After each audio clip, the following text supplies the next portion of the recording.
O dating ano po itong tinitiran nyo? Dati to siyang kulungan ng baboy. If just for a minute I'd fall asleep. Ano nagpapabigat sa dibdib mo? Parang mas ano lang na ano ko lang yung hirap sa buhay. I'm out of ideas, I don't know what to do. Bilang nanay, ate, sa Teresa, na yung mga anak mo nakikita mong dito din sila nakatira sa ganito, ano parang dam naman bilang ina sa ganun? Masakit, siyempre. Mahirap tingnan. Basta sabi ko lang sa kanila, mag-aral kayo mabuti, kayo na lang ang pag-asa natin. Sabi ko. Everybody makes mistakes, because no one can be perfect. Makalipas ang pamimigay namin ng munting regalo sa bayan ng Rosario, Batangas, ay meron sa aming inilapit dito na hindi namin inaasahan na eto pala ay nakatira sa kulungan ng baboy. Kaya't ang aming team ngayong araw ay naglaan ng oras para na sa ganon ay malaman namin yung sitwasyon at malaman din namin kung ano yung kakayanan namin na maitulong para sa pamilyang ito. Kaya ngayong araw, samahan nyo kami na magbiyahe patungo sa bayan ng Batangas. I'm just too tired to talk, and you don't wanna listen. It's better we leave it all behind.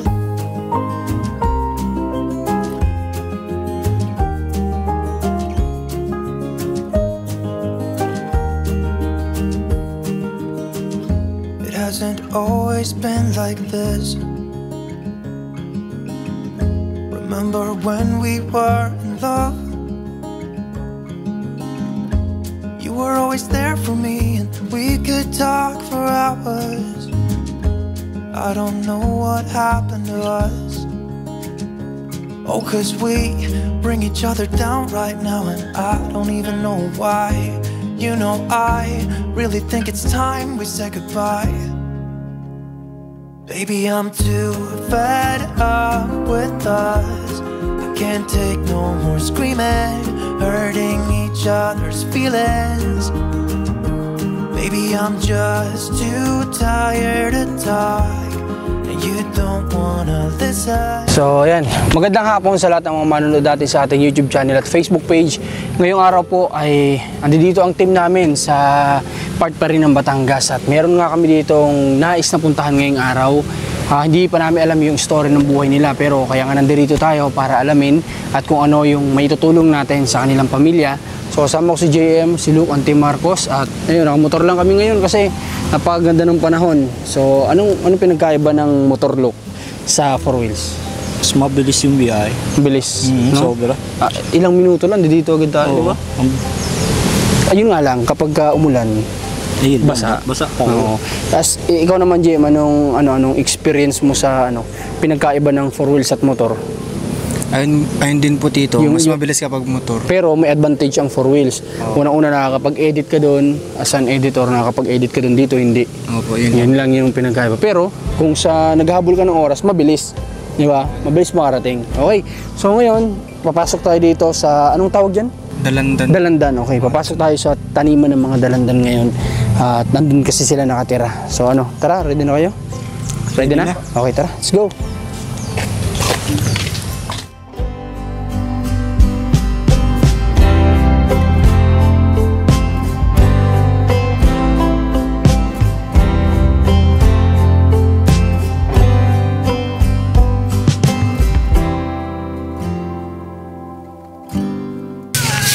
Nay, magandang hapon ho. Mabahala muna kita. Lagyan kita ng microphone na ha. Sige po. Nasabi po ba sa inyo na kami pupunta dito ngayong araw? Opo. Nasabi po sa inyo? Opo. O kasi guys, si nanay, anong pangalan niyo muna? Maria Teresa po. Si nanay, Teresa na lang po. si nanay Teresa. Mas Apo. kilala kayo sa ganun? Opo. Si nanay Teresa kasi guys, kahapon, habang nandoon kami kala Ate Lynn, ay meron nakapagsabi na meron nga daw naninirahan dito sa loob ng taniman ng sinturis na ito na isang mag-anak. So kaya kami naman, sabi namin, sige, agad-agad puntahan natin yan bukas. Kaya ngayon, nandito kami. So, Nay, makabala muna kita sa ginagawa mo, ha? Sige po. Sige po, dito tayo. Papasok ako dito sa bahay ninyo. Sige po, pasok po kayo ay aming bahay ay ano. Okay, sige. Nay, dito tayo po tayo dito, Nay. Nanay Teresa nga, no? Apo, Nanay Teresa, kayo po, ilang taon na po kayo pala muna? 35 na po. Magta-35 ngayong October. Magti-35 na po kayo. Apo. Sa edad nyo po, Nanay Teresa na 35, ilan po ang naging supling nyo? Bali siyam po sila. Ang ngayon yung aking isa, ang panganay na panganay, nasa aking ina. Dahil yun ay anak ko sa pagkadalaga ko. Hindi pa siya ang asawa ko. Okay, siyam ang naging supling nyo? Ano yung pinakambunso, ilang taon? 1 taon at 8 buwan. Magwawalo. Tapos yung sumunod, yung sinundan, Yung sinundan ay 3, sinundan pa uli. 4. Magkakasunod sila? Taon-taon. Yung iba taon-taon. Taon-taon halos? Yung sa panganay ko lang Nagkaroon nag-agwat. ng bakante. Nag-agwat. Nagagawat. Okay, Nay. Kung di nyo masamain, napansin ko kasi dito sa pagpasok ko sa bahay ninyo, may something na familiar sa akin yung mga side kasi na itong simento ng bahay nyo. Nay, kung di nyo masamain, may tanong ko, dating ano po itong tinitiran nyo? Dati to siyang kulungan ng baboy. Kulungan ng baboy? Parang ano, may tawag doon, kural? Koral, oo yun. Dati siyang kural? Siguro mga 2 taon na siyang bakante nung kami napatira dito. 2 taon? Ibig sabihin dati may nakakulong ng mga baboy dito? Oo. Meron. Okay, bali ito, Nanay, kinatitirikan itong baboyan na ito. Ito po ba ay sarili ninyo? Hindi po. Ito'y ariendo ng aking ama. Kumbaga parang, ano ibig sabihin nun? Yung inuupahan niya yung lupa. Dati. Opo, dati. Tapos tinaniman niya ng mga sinturis na yan. Ito mga sinturis na to. Tapos, Oo, di ariendo pa rin siya. Ngayon, nung nakailang taon na siyang inaariendo, nalulugi lang siya kasi hindi na asikaso ng ayos. Okay. Tapos nasilab din ito noon, nawala yung mga tanim niya sa gitna. Okay. Parang kakaunti ang natira. paano nasilab na yun? Sinadya o ano? Wala akong naging balita nun, basta Nasunog? nasunog siya yung gitna na doon sa inano to ng ambulansya noon. Ay, ganun. Di ibig sabihin lahat Maliliit ng- pa lang ito, maliliit pa lang tong sinturis na ito. Ibig sabihin lahat din ng pinagpaguro ng tatay mo nung pagtatanim nun, marami ding nawala. Marami din. Madaling salita, ano? Tapos kaya naghina siya ng lugawan ng ito naman, inaabunuhan niya yan. Tapos pinatatabasan niya. Ngayon ay hindi baga taon-taon lang kasi siya na bunga. Isang beses isang taon. Di isang beses isang taon lang siya papakinabangan. Tama. Ngayon, Okay. So, Ate Teresa, paano niyo naman po naisipan na itong dating kulungan ng baboy ay gawin yung bahay? gawa kami ay wala pa nga kaming sariling lupa. Ngayon yung aming unang dating tinitirhan, may alaga kami doon baboy. Ngayon ay tumigil na siya ng pag-aalaga, gawa ng lugi na. Kami ang nagiging mag-aalaga niya. Ngayon eh, wala naman kaming tutungangaan doon baga. Hindi kami pwedeng mag-alaga ng ibang hayop. Gawa ng ang lote niya ay talagang pang sa kanila laang na ano. Ngayon naghanap kami ng ibang matitirahan na yung pwede kami mag-alaga ng mga hayop. Ngayon naisipan namin dito, dahil ito may bubong na rin, hindi na rin inalis ang bubong. Okay. Ang dinagdag nyo lang dito mga dingding. Okay. Dagoy noon naman kami sobrang hirap din nga. Kaya hindi na kami nakapagpatirik. Siyempre pag nagpatirik ka naman, ikagastos ka rin naman. Wala naman kaming permanenteng trabaho, wala naman siya. Minsan, sa loob ng 1 linggo, 3 araw, ganun. Ay halos nakahuhusto lang talaga sa pagkain. Kaya sabi namin, dito na lang muna pansamantala. Ba't naiyak ka? Ano nagpapabigat sa dibdib mo? Hindi naman. Ano lang, parang mas ko lang yung hirap sa buhay. Mas nararamdaman ko lang ngayon. Bilang nanay, Ate Teresa, na yung mga anak mo nakikita mong dito din sila nakatira sa ganito, ano paramdam naman bilang ina sa ganun? Masakit, siyempre. Mahirap tingnan. Basta sabi ko lang sa kanila, mag-aral nga silang mabuti. Balang araw, malay mo naman, di ka makapagpundar din kami. Sabi ko, may lote naman ako maliit doon sa aking ama kasi mayroon na silang lupa doon. May binigay naman siya sa akin. Kumbaga, para sa aming magkakapatid. pinagpapatirik na rin naman niya kami doon. Kaso nga lang, ang mahirap lang doon, hindi kami makakapag-alaga ng hayupan. Tapos, malayo rin sa hanap buhay niya. Sabi ko, pag dito, nakakapag-alaga kami ng hayop. Yung aking mga bata, mahirap din ang pagpasok doon kasi highway nga ang dinadaanan. Kaya sabi ko, dito na lang muna kami pansamantala. Sa banda-banda rin na lang kami magtitirik doon. Sabi ko. Paano, Ate Teresa, dito sa tinutuluyan nyo? Kapag may bagyo, kamusta? Kamusta kayo dito? Takot ako. Ito ay halos ako hindi nakakatulog ng kalampagan. Oo, kasi nakikita ko nga siya, yung mga Kalampagan parang ito. nakapatong na lang yung iba. Tapos ay maraming tumutulo. Di sahod paano? lang. Sahod kami. Sumasahod. Sinasahodan ko siya ng Ito, pag nag-uulan dito talaga ito napapakinabangan. Talagang ito'y damusak. Ito. Doon sa loob, kumusta ang tinutulugan ninyo? Yung doon naman sa loob, doon lang naman sa may bandang baba na doon sa may pinakadulo. Doon kayo nagsisiksikan? Dito kami, doon na natulo. Tapos dito kayo banda Dito lang kami sa may taas na ito. Nagsisiksikan. Ibig sabihin, yung anak mo sa siyam ba? Walo. Sa walo, ilan ang nandito sa'yo? 7. Walo. Sabi mo yung isa nandun sa mama mo? Siyam, bali sila. Oo nga, Siam. Tapos yung isa na sa aking ina. Okay, kaya naging 8 yung nandito lahat sa'yo. Walo. Sa 8 na yun, kasya kayo dyan sa loob? Pang 10 kayong dalawang mag-asawa? Oo. Magkaano kami, yung aking mga bata, na lalaki yung mga pagayon.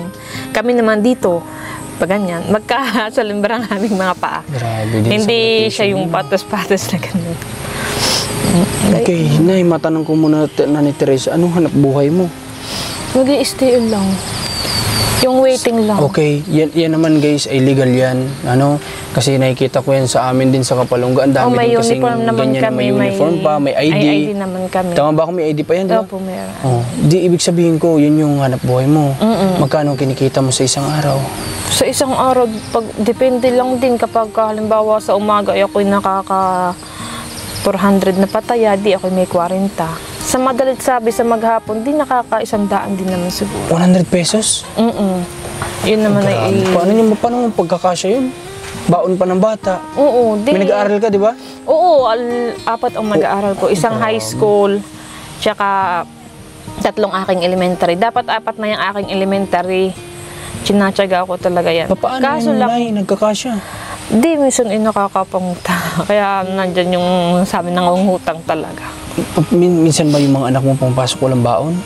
Nakaranas ba sila? Hindi ko na sila pinapapasok. Pagka ganun, Gawa ng naawa ako titingin sa kaklase, gayon. Siyempre ay hindi naman katulad noong unang panahon na pwedeng pumasok ng walang baon.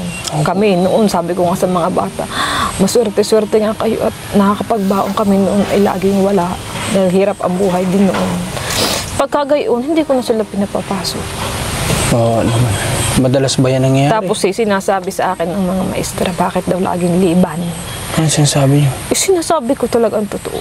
Sabi ko, pag yan ay lumiba ang mga anak ko, yan ay dahil walang maibaon. Wala iyang mabaon na pagkain na kanin, gayan, pang-ulam sa binalot. Kaya hindi ko naman pinapapasok. Sabi sa akin, pag gayon daw, papasukin ko pa rin. At sila naman ay nagpipiding na kung wala daw baon sa recess, bibigyan daw naman. Nahiya naman ako. Gayon, ilangga naman silang napasok. Bago may high school naman, ako namamasahe din. Kaya hindi ko na lang sila pinapapasok. Merong isang beses sa isang linggo, minsan 2. Minsan naman Dalawang beses nangyayari yung ganun. minsan naman napapapasok ko sila na straight na may pag siya may trabaho. Yun. Pag nadire-diretso Diba yung pa-straight mo na mapasok sila at mabibigyan mo sila ng pambaon? Ano yung madalas nilang ipinanguulam? Dahil hindi na sila umuwi ng tanghali. Anong pang-ulam na madalas Di ako'y nila? nabili ng misay hotdog. Idadalwa lang silang piraso dahil ang hotdog, ang isang balot, 8 ang laman. Ay 4 sila. Eh di tigdadalwa lang sila. Yung aking high school gayon din, yun lang din. Ako naawa ako minsan gawa ng pag high school na. Ngayon, siyempre pag high school na yung iba ay hindi ka makakapagpaulam ng gayon. Sabi ko, ano kayo wala ideal. Tanggap naman niya, ayos lang naman sa kanya. Siya'y napasok. Alam mo, Nay, nakikita ko naman sa'yo, ginagawa mo naman lahat ng makakaya mo. para sa mga anak mo, para sila'y mapagtapos mo. Kasi alam ko, nakikita ko sa'yo na umaasa ka din na balang araw kapag nakapagtapos sa mga anak mo, mababago tong buhay ninyo. Di ba? Yun na lang ang inaasahan. Talagang wala namang ibang aasahan. Wala naman akong trabaho maganda. Wala din naman siyang trabaho maganda. Sabi ko nga sa mga bata, anak, magsipasok naman kayo, mag-aral kayo mabuti, kayo na lang ang pag-asa natin.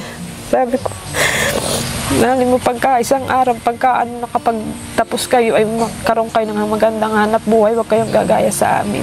Lagi kong sabi sa kanila. Oo, man.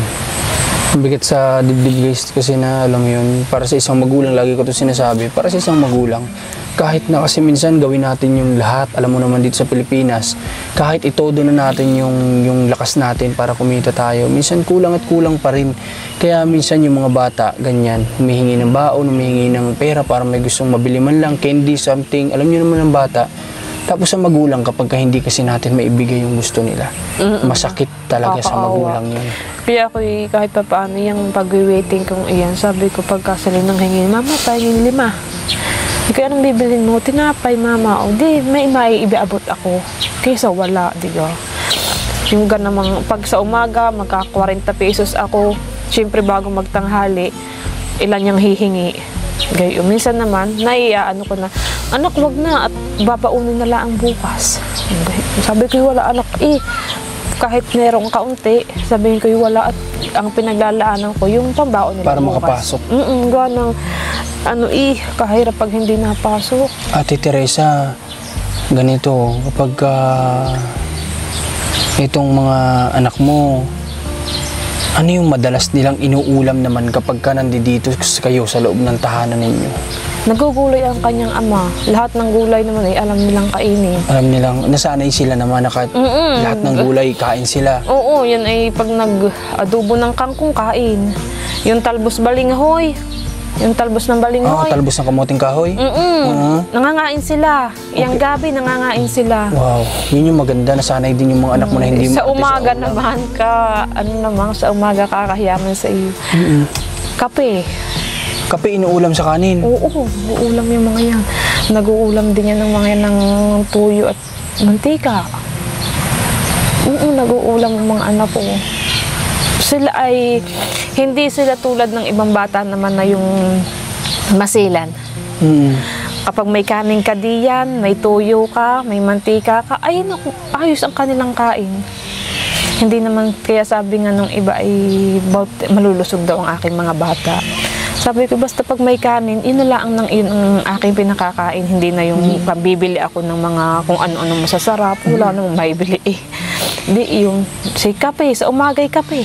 Bago sila pumasok ng school, kape talaga. Kape lang. Tapos ang pinakang ulam na nila, yung hotdog sa tanghalian.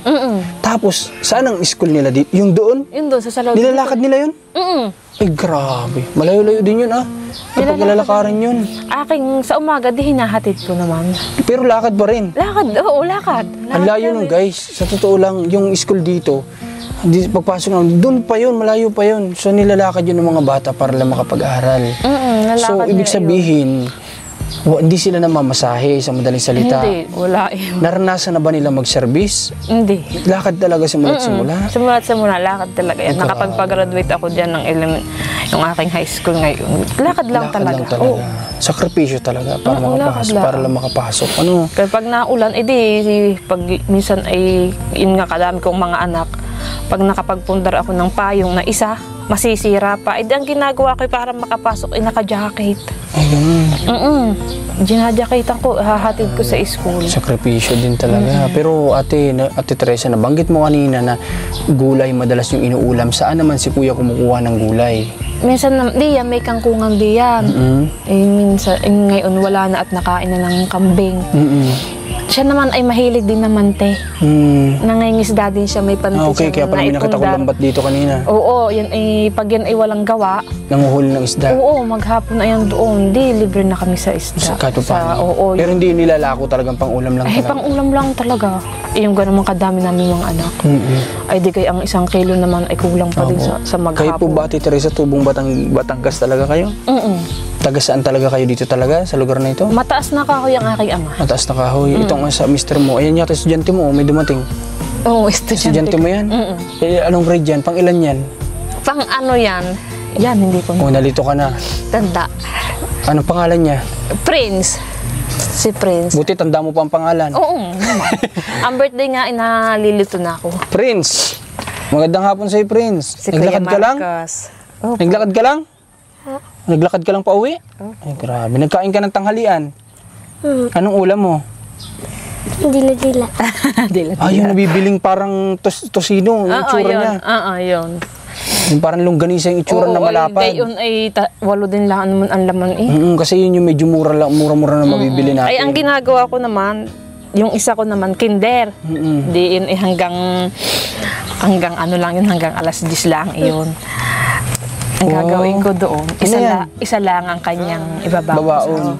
Tapos yung isa, titira ko pa doon sa 3 kong maliliit para makatikim din. Para maghati-hati naman sila. Ano yung binibigay mo kay mama mo 5 piso na yan? Sukli mo ito, nak. May 20 siyang baon. Tapos ibinigay niya pa sa'yo yung sukling 5 piso. Naghulog ka, anak, sa iyong ano?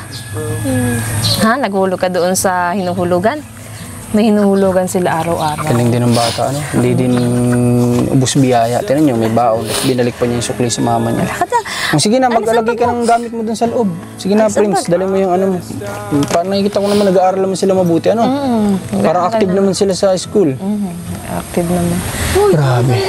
So, guys, ngayon, Nando doon sa likod. ano lang din ako na awa lang din ako sa sitwasyon ng mga bata kasi alam mo yun na nakikita ko din na interesado sila sa pag-aaral kasi nga lang yun nabanggit ni Ate Teresa na kung minsan di sila makapasok dahil sa kakulangan ng pambaon sa school na yun yung madalas na nagiging problema ng estudyante yung baon. Siyempre nga naman yung iba kasi kapag pinilit mo papasukin yung anak mo na walang baon kawawa naman talaga sa school yun. Titingin-tingin naman. Oo, habang kumakain yung mga klase niya siya nakatingin lang kawawa. Ano? Ayan pa namang mga yan, hindi baga marunong yung laging hingi. Hingi. Oo, nahihiya. Tsaka minsan kasi yun yung nagiging Nakatingin rason. na lang. Tingin lang. Ang kakaawa naman pag papapasukin. Nagiging rason kasi minsan para hindi pumasok yung bata. Ano, na sila na mismo yung magsasabing ayokong pumasok. Yun yung mahirap kapag sila na yung umaayaw. Kaya mas mainam na lang talaga, wag na lang papasukin muna. Ano? Okay. So sige Ate Teresa, ngayong araw ba, kamusta, wala kayong naging trabaho? Wala siyang trabaho, nasira ang lagari. Kaya ay magkalagari siya ngayon. Kasi nagpa-power sa din siya. Nagpa-power shoe siya. Nasira naman ang lagari, hindi daw mapaandar. Hindi mo paandar. Eh di ko sabi ko, Diyos ko, paano na naman kaya nito bukas? Wala nang bago na lang. Grabe, no? Anong araw bukas? Friday pa lang bukas. Di ba? Pag hindi pumasok, sayang din ng isang araw. Nakakapanghinga yung pag hindi nakakapasok ang mga bata. Ate Teresa, ito, huwag mo masamain yung tanong ko ha. Dahil hindi ko alam kung alam ng mga klase ng mga bata na dito sila nakatira. Alam ba ng mga klase nila karamihan? Alam naman. Anong sinasabi sa mga anak mo? Nagsusumbong ba minsan ang anak mo dito? Wala naman silang ano. Dahil ito naman, noong naging bahay nga namin, matagal na baga siyang naging bakante. Kung baga ay hindi alam ng mga kaklase na niya na dating kural siya. Okay. Oo, yun. Kaya mga 2 taon na siguro siyang bakante bago namin siya Natirahan. Okay. Pero, napupunta rin sila mga kaklase dito. pero hindi naman na nila yun, ano? Hindi naman nila ikinahihiya ang aming bahay. Katuwa naman. Kahit ganito. Kahit yung aking binata, yun ay madalas ay marami din mga kabarkadang naparto. Hindi nila kinahiya yung aking bahay. Sila ay nag-iigib doon pa. Kala mo kung hindi mo na itatanong doon sa may magahan, sa looban. Malayo, doon sila umiigib ng tubig nyo. Doon sila umiigib ang aking mga bata. Kami naigib yan, mga wilikid sa aking gamit. Pero at least na lang, natutuwa ako sa sinabi mong yung mga anak mo ay talagang ano sila, kung ano yung meron kayo, hindi nila ikinakayo, yun ang dapat. Huwag mo ikahiya kasi kung ano yung meron yung magulang mo, di ba? Yung iba kasi, alam mo yun, alam nilang ganun yung buhay nila, yung magulang nila. Pati nga magulang, kahit minsan nakakasalubong na, ayaw nilang pansinin kapag may kasamang kaklase kasi baka isipin nung kantsawan sila ng kaklase, yan pala yung mama mo, ganito. Huwag, masakit sa magulang yun. Hindi naman ang aking. Yung aking mga anak na yun ay ang una kong, yung 5, puro lalaki yan. Sunod-sunod. Bago 2 babae, tapos yung isang lalaki ko ulit. Binata na yung aking, grade 8 na. Opo. Ngayon ba, may ano na kayo? May uulamin na ba kayo? Wala pa. Wala pa, pero nagtanghalian na kayo, matanong ko. Nagtanghalian na. Anong unulam nyo? Yung laki mo yung galing sa'yo kahapon. Ah, okay. Nagpataka ba doon kahapon nung namigay kami ng bigas? Ah, nandun ka pala. Doon ako naisama ako ni... Yung Isil ba yun? Ah, okay. Sabi ko, ate, bakit ako'y nailista mo ang pangalan ko doon? Nandun ka pala kahapon. Kahapon. Kasi Ako kahapon naman ay yung... hindi na nakapagtagal gawa ng siya ay kakaon ulit sa kanyang estudyante. Sabi ko, pasabayin mo na ulit ako at ako'y kalayo ng lalakarin. Tama. Hindi kayo kalayo. Layo nga naman.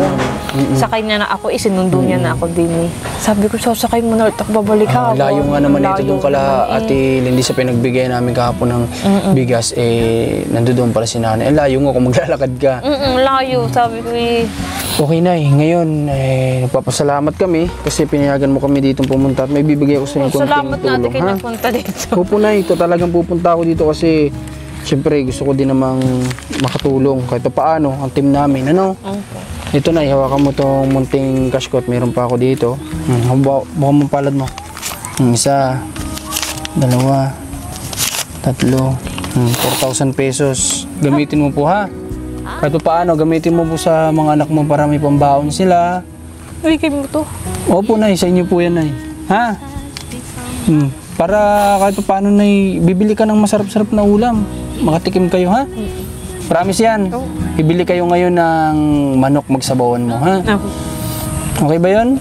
Salamat. Huwag ka na umiyak, Nay. At padala kami ni God siguro talaga dito para kahit paano makatulong. Ano? Siguro nga, sabi ko eh. Nakuha gusto na naman, taghirap na naman ng buhay, kakoy kaganit-ganit ng Agosto, hindi pala. Oo, Nay, siyempre. Tama na. Huwag ka na umiyak. At Napaka-blessing. opo, Nay. Salamat. Si God kasi, alam mo, napakagaling niya kapag nakita niya na kayo din ay walang ginagawang mali sa buhay ninyo, lalo na sa kapwa natin tao, talagang kikilos at kikilos ang si God. Kung hindi man kami, ibang tao pupunta pa rin dito para matulungan kayo. Salamat ha. Wala pong ano man, Nay. Salamat sa inyo. Pag hindi man kami, bibigyan kayo ng oportunidad ni God para kumita ng pera. Ganun yun, Nay. Di ba, Nay? Salamat nakarating kayo sa Opo, Nay. Salamat din kasi tinanggap niyo kami dito sa bahay ninyo. Nay. Pasensya ka na sa bahay ko. Ayos lang po yun, Nay. Magmamanalig ka lang kay God. Mag-pray lang tayo. Malay natin, isang araw, magkaroon kayo ng maayos na tahanan sa blessing ni God. Di ba? Sana. Nagbilang anghel ka naman. Opo, Nay. Basta pray lang tayo. Ha? Kahit ganito yung hirap ng dinadanas natin, huwag tayo magtatampo dun sa nasa taas. Ha? Na bakit ganito yung binibigay mo naman sa aming buhay, bakit ganito naman kahirap. Huwag. Kayo naman, minsan talaga naranasan ko naman iyan. Talagang naranasan ko magtanong, minsan talaga ako'y nagtatampo na eh. Totoo yan. Minsan Sabi talaga ko ang nga, tao... bakit ka lahat na layatan ng hirap ibinigay mo sa akin? Talagang dumating din nga talaga sa akin. Punto Opo. yun. Talagang... Pero yun yung wag na nating uulitin. Ano, yung questionin natin ng Panginoon sa dinadanas natin. Oo. Kasi maniwala tayo, may plano siya para sa atin. Kung hindi man ngayon, ano yan, kumbaga sabi nga namin, hinuhubog ka ni God na maging malakas, di ba? Para one day, kapag binigay niya na sa iyo yung oportunidad, malakas ka na that time, di ba? Salamat sa inyo. Sige, Nay, walang anuman. At mamaya gusto kong makilala din yung mga anak mo. Ha? Pwede ba natin silang tawagan isa-isa dito? Sige, sige. Sige. Meron pa diyang wala. Nasa school pa yung Sige, tatlo ko. tara nga, puntahan nga natin sila. Uy, sumabit yung ano ko. Ay, ako. Sige. Okay lang po. Naku, naririnig sa likod bag. Makahalat ba ka din? O, ang aking mga batuta. Nasa iyo eh. Galing eh, sumaso. Sige daw. Nasa yung bata. Okay, so ito yung bunso. Ito ang bunso. Ito yung bunso. Ito ay isang taon na. Isang taon. Ito yung sumunod. Ito. Wala ko ito sunod. Oo. Ito. Yan, sunod-sunod to. Mga Kasi ito. magkakahitay. Hindi na kailangan anuhin. So ito naman yung mister mo. Ano pangalan mo, kuya? Si Kuya Ruel. Kuya Ruel, tatanungin kita bago kami umalis. Ikaw, Kuya Ruel, gaano mo kamahal si Ate Teresa? Ay, mahal. Dami ang anak eh. Oo nga, tama naman. So, Tay, ako naniniwala ako sa'yo na gumagawa ka ng mabuti bilang asawa kay Ate Teresa, no? Baka inaaway mo siya. Hindi naman. Normal naman ang mag-away pero wag lang magsakitan. Hindi naman. Ano? Hindi naman niya ako Naiyak sinasaktan. si Kuya, naniniwala ka ba na Susunod natin din. pinadala kami dito ni God para makatulong? Hindi mo kuma. Basta laban lang sa buhay, Kuya, ha? Alam ko nahihirapan ka din kasi madaming blessing ang binigay sa'yo ni God, oh. Pero laban lang, ha? Huwag mo sukuan yung buhay, ha? Ikaw yung kakapitan nila kasi ikaw yung tatay nila. Ano? Pag pinanghinaan ka na, wala na, panghinaan na rin sila lahat. Laban lang, kuya. Salamat at nagpapakitatag ka para sa mga anak mo. No, malay natin, sabi ko nga, tulungan mo si ate mag-pray. Malay mo, isang araw, bigyan tayo ni God ng maayos na maritiran.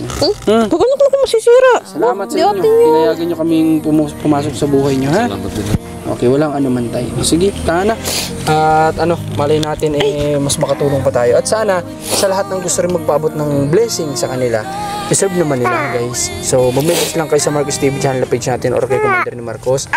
On the spot, dadalhin po namin yan dito. Maano man yan, bagay, pagkain, cash, or ano man. Para sa mga bata, sa estudyante, kahit ano po yan, tatanggapin po nila ng maluwag yan. Diba? So, salamat po sa lahat at pagkalain kayo ng Panginoon. Supportan niyo si Commander ni Marcos. God bless po. So if I ever lose my mind, I'll be fine, 'cause you're my silver lining. If my world comes crashing down, I'll be fine, 'cause you're my